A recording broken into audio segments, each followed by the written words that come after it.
एक स्वर्ग की तरह लगता है। जैसे कि हम कह सकते हैं कि मान लो सुख बहुत ज़्यादा है तो आदमी परेशान रहता है कि उस पे पैसा बहुत ज़्यादा है, वो कहाँ इसको यूज़ करे और कैसे अपने आप को बचा के रखे इस दुनिया से। दुख बहुत ज़्यादा है तो वो परेशान है कि हम कैसे पैसा कमाएं, क्योंकि पैसे की तो बहुत ज़्यादा इम्पोर्टेंस बढ़ चुकी है आज की लाइफ में, ये आप सब भी जानते हैं। तो इसीलिए हर चीज़ का बैलेंस में होना बहुत ज़रूरी है हमारे इस जीवन के चक्र में।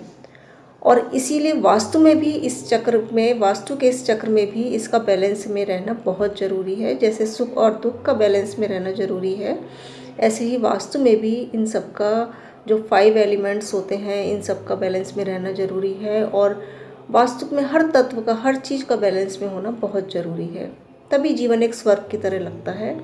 क्योंकि घर में वास्तु अप्लाई किया जाता है और कुछ भी चीज़ इधर से उधर होती है उसका आपको नेगेटिव इफेक्ट होता है तो वो आपको ही झेलना पड़ता है। जैसे एक एग्जांपल हम बताते हैं, मान लो आपके घर में साउथ ईस्ट है, आग्नेय कोण की दिशा होती है, ये आपको पता है। और ये यदि बहुत ज़्यादा बढ़ रहा है या बहुत ज़्यादा घट रहा है तो ये इम्बैलेंस कैटेगरी में आ जाता है। बहुत ज़्यादा बढ़ रहा है तो घर में रहने वाले लोगों का नेचर जो है बहुत ज़्यादा एग्रेसिव हो जाता है, बहुत ज़्यादा गुस्सा आता है उन्हें एक सेकंड में। और यदि वो साउथ ईस्ट आपका कम है एरिया, आपका बार चार्ट से इसे मेज़र किया जाता है, और यदि ये कम है तो फिर आपका क्या होगा कि वो कम होने पर वो जो है बिल्कुल उनका जोश बिल्कुल डाउन रहेगा, हर समय बस आलस में रहना, कोई काम ना करना, किसी काम में मन ना लगना, इस तरह का करैक्टर ऑटोमेटिक बन जाता है। इसीलिए हम आपसे कह रहे हैं कि जैसे सुख दुख का बैलेंस में रहना ज़रूरी है, ठीक उसी तरीके से वास्तु में भी हर कोने का, हर तत्व का बैलेंस में रहना बहुत ज़रूरी है। और इसी महावास्तु के थ्रू ही जो है हम आपकी लाइफ में भी स्वर्ग को लाने की कोशिश करते हैं।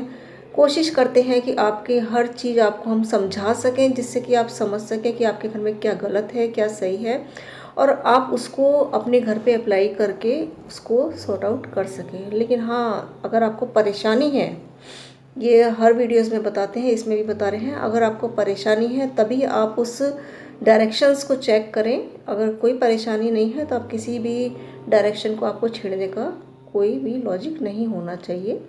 जैसे कि आपको मान लो जो है आपको अवसर नहीं आ रहे हैं तो आप नॉर्थ चेक करें। अगर अच्छे खासे अवसर आ रहे हैं तो आपको क्या ज़रूरत है कि आप जो है नॉर्थ में किसी भी चीज़ को देखें या उसे घटाएं या बढ़ाएं। हो सकता है कि नॉर्थ में आपको लाल रंग भी पॉजिटिव इफेक्ट दे रहा हो सकता है वो एरिया आपका जो है बढ़ रहा हो या घट रहा हो, उसमें लाल रंग आपको पॉजिटिव एरिया दे रहा हो। तो ये आप थोड़ा जो है बार चार्ट के अकॉर्डिंग देखना पड़ता है। इसलिए जब प्रॉब्लम हो तभी उस एरिया को आप जो है अपने माइंड में लाइए और उसको चेकअप करिए, अदरवाइज़ किसी भी एरिया को आपको छेड़ने की ज़रूरत नहीं है। इसी तरह से चलो आज हम जो मेन टॉपिक है इस वीडियो का उसके बारे में बात करते हैं।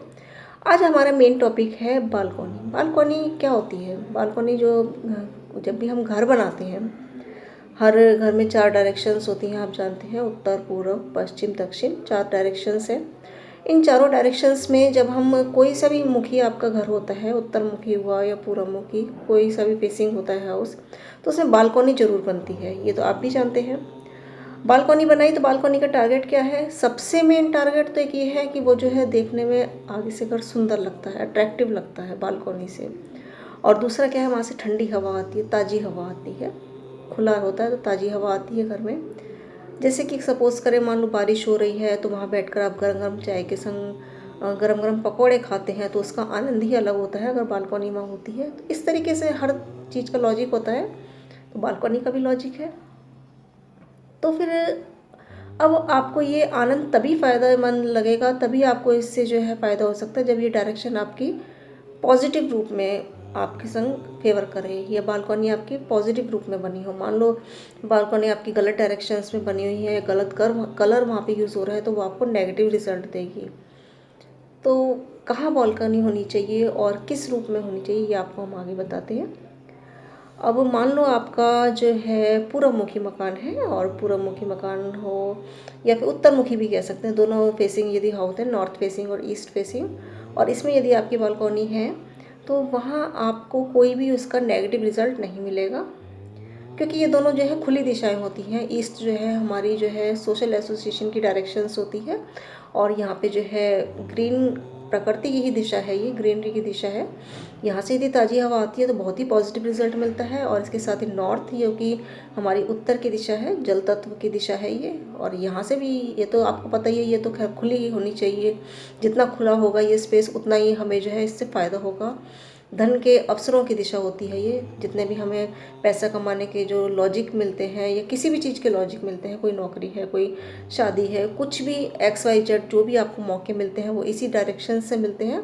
तो यदि ये आपकी खुली होगी, यहाँ से ताज़ी हवा आएगी, तो उससे भी आपको पॉजिटिव रिजल्ट ही मिलेगा। कहने का मतलब ये हुआ, अगर ईस्ट फेसिंग है, ये नॉर्थ फेसिंग है, और इसमें यदि आपकी बालकनी है तो ये आपके लिए बहुत ही अच्छी है। अब कारण क्या है कि जो फेस होगा उसी में बालकनी बनाई जाएगी। ऐसा तो है नहीं कि आपका जो है नॉर्थ फेस है तो आपने जो है साउथ में बालकनी बना ली, ऐसा तो नहीं है। नॉर्थ फेस है तो नॉर्थ में बनाई ही जाएगी। तो लॉजिक देखना पड़ता है बस। अब जैसे हमारा साउथ फेसिंग है और वेस्ट फेसिंग। साउथ फेसिंग यानी कि दक्षिण मुखी मकान जो होते हैं, इसका बहुत इशू होता है लोगों में कि दक्षिण मुखी है, दक्षिण मुखी है। इशू कुछ नहीं है, बस थोड़े से जो है नेगेटिव पॉजिटिव का मैटर है, और अदरवाइज़ कुछ ऐसा नहीं है। दिशाएं सब एक जैसी होती हैं। तो साउथ फेसिंग यदि आपका जो है प्लॉट है या हाउस है, और इसमें यदि आपकी बालकनी है, तो उसमें बस आपको क्या करना है, उसमें आपको जो है ग्रीन कलर यूज़ करना है। ग्रीन यानी कि हरा रंग। आप आगे के एरिया में ग्रीन कलर यूज़ करें। ग्रीन कलर क्या है, उस साउथ की डायरेक्शंस को बैलेंस करता है। हालांकि साउथ का जो रंग जो है लाल होता है, ये तो आप सभी जानते हैं, लेकिन साउथ में यदि हम लाल रंग ज़्यादा यूज़ करेंगे तो उससे क्या है कि हमारी जो है एग्रेसिव नेचर ज़्यादा बढ़ सकता है, क्योंकि ऑटोमेटिक लाल है, गर्म खून होता है, और उसमें लाल और ऐड कर देंगे तो और ज़्यादा एग्रेसिव नेचर हो जाता है। इसलिए लाल यूज़ करें, लेकिन हरा भी वहाँ ज़्यादा यूज़ करें। लाइट ग्रीन यूज़ कर सकते हैं, रेड थोड़ा कम मात्रा में यूज़ कर सकते हैं। तो उससे क्या होगा कि उसका जो हमारी जो हवा आएगी वो जो है नेगेटिव से पॉजिटिव वे में हमारे घर के अंदर एंट्री करेगी। ऐसे ही मान लो हम बात करते हैं कि हमारा वेस्ट फेसिंग हाउस है, पश्चिम मुखी मकान, तो वहाँ आप जो है येलो कलर के, वहाँ बालकनी है तो आप येलो कलर यूज़ कर सकते हैं। वहाँ पे क्रीम कलर यूज़ कर सकते हैं, लाइट ब्लू भी यूज़ कर सकते हैं, और इसके अलावा आप वाइट भी यूज़ कर सकते हैं। लेकिन एक ख़ास बात कि वेस्ट में आपको कभी भी भूल से भी जो है ग्रीन और रेड कलर यूज़ नहीं करना है। ग्रीन और रेड ये इसके एंटी कलर होते हैं। तो ये बस छोटे छोटे से लॉजिक हैं जो आपको जो है ध्यान रखना है, और इन्हें आप अपने घर में अप्लाई करें। अपना फेसिंग देखें, आपके घर का फेसिंग कौन सा है, आपके प्लॉट का फेसिंग कौन सा है, और वहाँ पे आपकी बालकनी कौन से एरिया में आ रही है, वहाँ पे आपने कौन से कलर कर रखे हैं। दक्षिण मुखी है तो कौन से कलर कर रखे हैं, क्या उसका आपको कोई इफेक्ट हो रहा है या नहीं हो रहा है। तो ये सब चीज़ें थोड़े चेक करिए।